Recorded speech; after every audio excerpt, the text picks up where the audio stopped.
Stave 5. The end of it. Yes, and the bedpost was his own. The bed was his own. The room was his own. Best and happiest of all, the time before him was his own, to make amends in. I will live in the past, the present, and the future, Scrooge repeated as he scrambled out of bed. The spirits of all three shall strive within me. Oh, Jacob Marley, heaven and the Christmas time be praised for this. I say it on my knees, old Jacob, on my knees. He was so fluttered and so glowing with his good intentions that his broken voice would scarcely answer to his call. He had been sobbing violently in his conflict with the spirit, and his face was wet with tears. "They are not torn down," cried Scrooge, folding one of his bed curtains in his arms. "They are not torn down, rings and all. They are here. I am here. The shadows of the things that I would have been may be dispelled. They will be. I know they will." His hands were busy with his garments all this time, turning them inside out, putting them on upside down, tearing them, mislaying them, making them parties to every kind of extravagance. "I don't know what to do," cried Scrooge, laughing and crying in the same breath, and making a perfect Laocoon of himself with his stockings. "I am as light as a feather. I am as happy as an angel. I am as merry as a schoolboy. I am as giddy as a drunken man. A Merry Christmas to everybody. A Happy New Year to all the world. Hallo here, whoop, hallo." He had frisked into the sitting-room and was now standing there, perfectly winded. "There's the saucepan that the gruel was in," cried Scrooge, starting off again and going round the fireplace. "There's the door by which the ghost of Jacob Marley entered. There's the corner where the ghost of Christmas Present sat. There's the window where I saw the wandering spirits. It's all right. It's all true. It all happened. Ha, ha, ha, ha!" Really, for a man who had been out of practice for so many years, it was a splendid laugh, a most illustrious laugh, the father of a long, long line of brilliant laughs. "I don't know what day of the month it is," said Scrooge. "I don't know how long I've been among the spirits. I don't know anything. I'm quite a baby. Never mind. I don't care. I'd rather be a baby. Hallo, whoop, hallo here." He was checked in his transports by the churches, ringing out the lustiest peals he had ever heard. Clash, clash, hammer, ding, dong, bell, bell, dong, ding, hammer, clang, clash. Oh, glorious, glorious! Running to the window, he opened it and put out his head. No fog, no mist, clear, bright, jovial, stirring, cold, cold, piping for the blood to dance to. Golden sunlight, heavenly sky, sweet, fresh air, merry bells. Oh, glorious, glorious! "What's today?" cried Scrooge, calling downward to a boy in Sunday clothes who perhaps had loitered in to look about him. "Eh?" returned the boy, with all his might of wonder. "What's today, my fine fellow?" said Scrooge. "Today," replied the boy.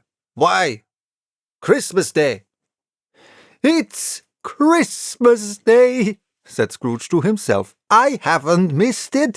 The spirits have done it all in one night. They can do anything they like. Of course they can. Of course they can. Hello, my fine fellow." "Hello," returned the boy.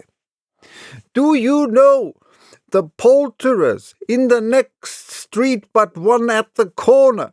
Scrooge inquired. "I should hope I did," replied the lad. "An intelligent boy," said Scrooge. "A remarkable boy. Do you know whether they've sold the prize turkey that was hanging up there? Not the little prize turkey, the big one." "Why, the one as big as me," returned the boy. "What a delightful boy," said Scrooge. "It's a pleasure to talk to him. Yes, my buck." "It's hanging there now," replied the boy. "Is it?" said Scrooge. "Go and buy it." "Walker!" exclaimed the boy. No, said Scrooge. "I am in earnest. Go and buy it, and tell them to bring it here, that I may give them the directions where to take it. Come back with the man, and I'll give you a shilling. Come back with him in less than 5 minutes, and I'll give you half a crown." The boy was off like a shot. He must have had a steady hand at the trigger who could have got a shot off half so fast. "I'll send it to Bob Cratchit's," whispered Scrooge, rubbing his hands and splitting with a laugh. "He shan't know who sends it. It's twice the size of Tiny Tim. Joe Miller never made such a joke as sending it to Bob's Wilby." The hand in which he wrote the address was not a steady one, but write he did somehow, and went downstairs to open the street door, ready for the coming of the poulterer's man. As he stood there waiting his arrival, the knocker caught his eye. "I shall love it as long as I live," cried Scrooge, patting it with his hand. "I scarcely ever looked at it before. What an honest expression it has in its face. It's a wonderful knocker. Here's the turkey. Hallo, Hoop, how are you? Merry Christmas." It was a turkey. He never could have stood upon his legs, that bird. He would have snapped them short off in a minute, like sticks of sealing wax. "Why, it is impossible to carry that to Camden Town," said Scrooge. "You must have a cab." The chuckle with which he said this, and the chuckle with which he paid for the turkey, and the chuckle with which he paid for the cab, and the chuckle with which he recompensed the boy, were only to be exceeded by the chuckle with which he sat down breathless in his chair again, and chuckled till he cried. Shaving was not an easy task, for his hand continued to shake very much, and shaving requires attention, even when you don't dance while you are at it. But if he had cut the end of his nose off, he would have put a piece of sticking plaster over it, and been quite satisfied. He dressed himself all in his best, and at last got out into the streets. The people were by this time pouring forth, as he had seen them, with the ghost of Christmas present, and walking with his hands behind him. Scrooge regarded every one with a delighted smile. He looked so irresistibly pleasant, in a word, that 3 or 4 good-humoured fellows said, "Good morning, sir. A Merry Christmas to you." And Scrooge said often afterwards that of all the blithe sounds he had ever heard, those were the blithest in his ears. He had not gone far when, coming on towards him, he beheld the portly gentleman who had walked into his counting-house the day before and said, "Scrooge and Marley's, I believe." It sent a pang across his heart to think how this old gentleman would look upon him when they met. But he knew what path lay straight before him, and he took it. "My dear sir," said Scrooge, quickening his pace and taking the old gentleman by both his hands, "how do you do? I hope you succeeded yesterday. It was very kind of you. A Merry Christmas to you, sir." "Mr. Scrooge?" "Yes," said Scrooge, "that is my name, and I fear it may not be pleasant to you. Allow me to ask your pardon. And will you have the goodness—" Here Scrooge whispered in his ear, "Lord bless me!" cried the gentleman, as if his breath were taken away. "My dear Mr. Scrooge, are you serious?" "If you please," said Scrooge, "not a farthing less. A great many back payments are included in it, I assure you. Will you do me that favour?" "My dear sir," said the other, shaking hands with him, "I don't know what to say to such munificent—" "Don't say anything, please," retorted Scrooge. "Come and see me. Will you come and see me?" "I will," cried the old gentleman, and it was clear he meant to do it. "Thank ye," said Scrooge. "I am much obliged to you. I thank you 50 times. Bless you." He went to church and walked about the streets and watched the people hurrying to and fro, and patted the children on the head, and questioned beggars, and looked down into the kitchens of houses, and up to the windows, and found that everything could yield him pleasure. He had never dreamed that any walk, that anything could give him so much happiness. In the afternoon he turned his steps towards his nephew's house. He passed the door a dozen times before he had the courage to go up and knock, but he made a dash and did it. "Is your master at home, my dear?" said Scrooge to the girl. "Nice girl, very." "Yes, sir." "Where is he, my love?" said Scrooge. "He's in the dining-room, sir, along with mistress. I'll show you upstairs, if you please." "Thank ye, he knows me," said Scrooge, with his hand already on the dining-room lock. "I'll go in here, my dear."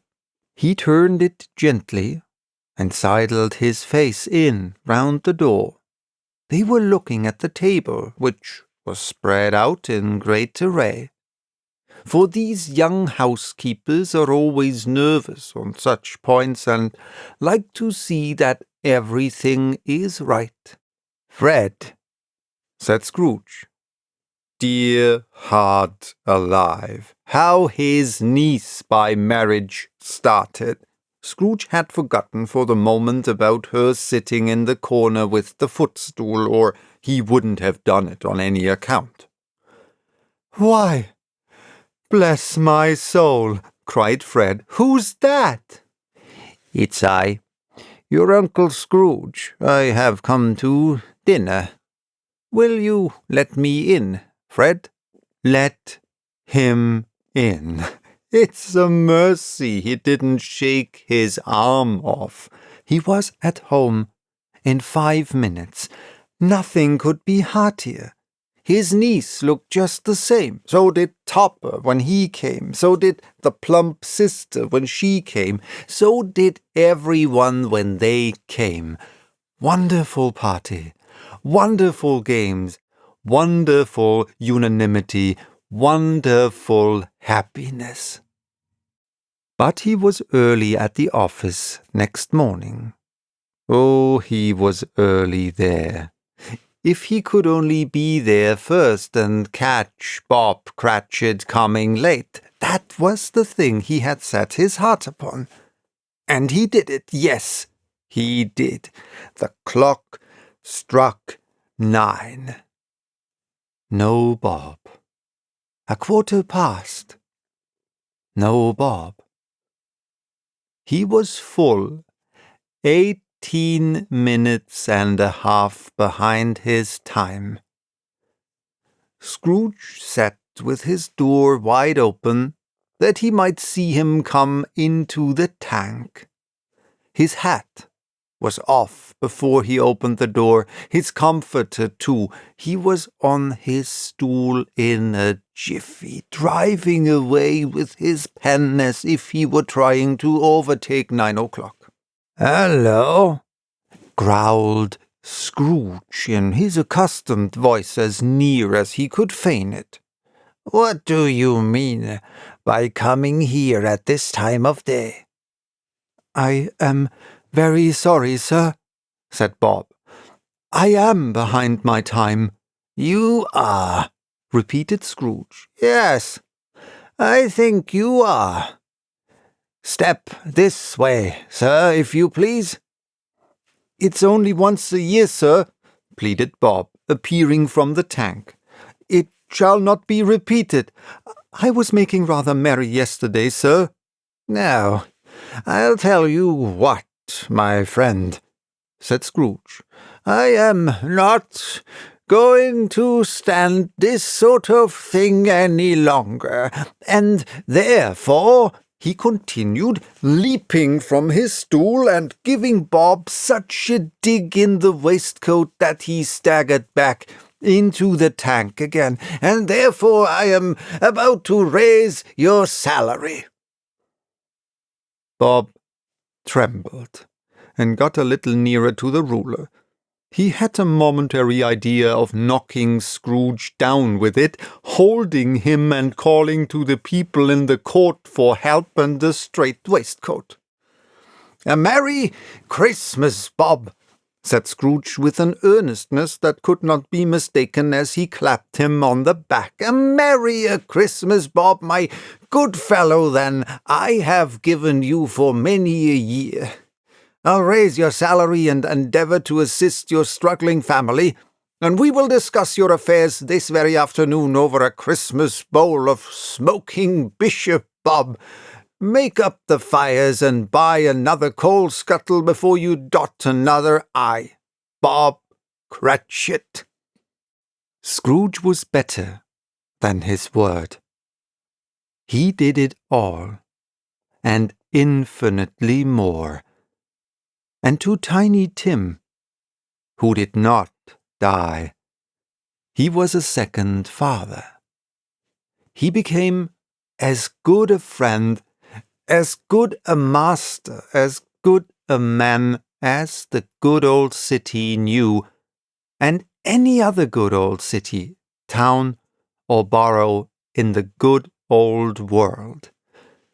Some people laughed to see the alteration in him, but he let them laugh, and little heeded them, for he was wise enough to know that nothing ever happened on this globe for good at which some people did not have their fill of laughter in the outset, and knowing that such as these would be blind anyway, he thought it quite as well that they should wrinkle up their eyes in grins as have the malady in less attractive forms. His own heart laughed, and that was quite enough for him. He had no further intercourse with spirits, but lived upon the total abstinence principle ever afterwards, and it was always said of him that he knew how to keep Christmas well, if any man alive possessed the knowledge. May that be truly said of us, and all of us.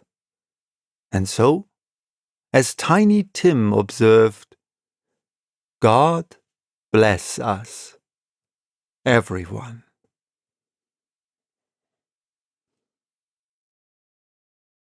This was A Christmas Carol in prose, being a ghost story of Christmas by Charles Dickens.